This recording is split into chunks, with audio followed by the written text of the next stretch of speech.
Leading off our coverage, the CBC's Willie Lowry. He's closely following this story for us. He joins us now from the U.S. Capitol. So, Willie, what are we hearing ahead of this anticipated vote?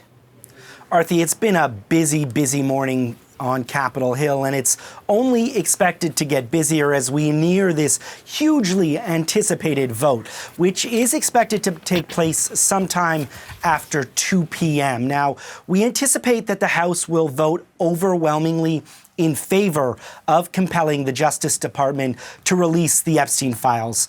Earlier this morning, Republican Thomas Massie and Democrat Ro Khanna, the two men who have really championed this bill, said that they expected it to pass, if not unanimously, then close to it. Now, it's put some Republicans in a tough spot. Speaker of the House Mike Johnson said that the Democrats were playing games with the vote. Let's take a listen. Clearly, this is a political exercise for Democrats and a few others, sadly, and it is as deceitful and dishonest as their pointless stunt to shut down the government. Democrats are trying to use the Epstein matter as a political weapon to distract from their own party's failures. And in a desperate attempt, they're trying to somehow tie President Trump to the scandal. President Trump has nothing to do with it. He has said himself he has nothing to hide. Now, this vote is just the first of several steps that need to take place before a release of any documents. So don't expect to see those documents today or most likely for several months. And we also, as we led up to this vote here, this crucial vote this afternoon, we heard from survivors and their advocates on Capitol Hill earlier today. What were they saying? That's right. We heard from several victims and survivors of Jeffrey Epstein in what was a really emotional and powerful press conference.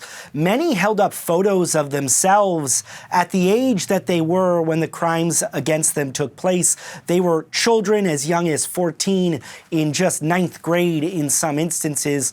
And they spoke about the impact and additional trauma caused by this whole debate over the release of the Epstein files. Let's take a listen to some of them. This is who the House of Representatives are fighting for, and hopefully the Senate will fight for us too. This issue was never one that should have divided us the way it has. In fact, it should have united us. Please pass the bill. Please release the records. Stop making survivors fight alone for the truth that should have protected us in the first place.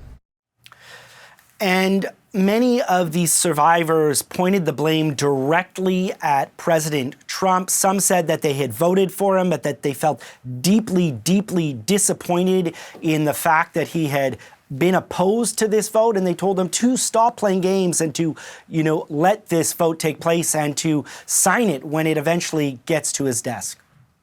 We know you'll be tracking it all for us. Thanks for this, Willie. That is the CBC's Willie Lowry in Washington.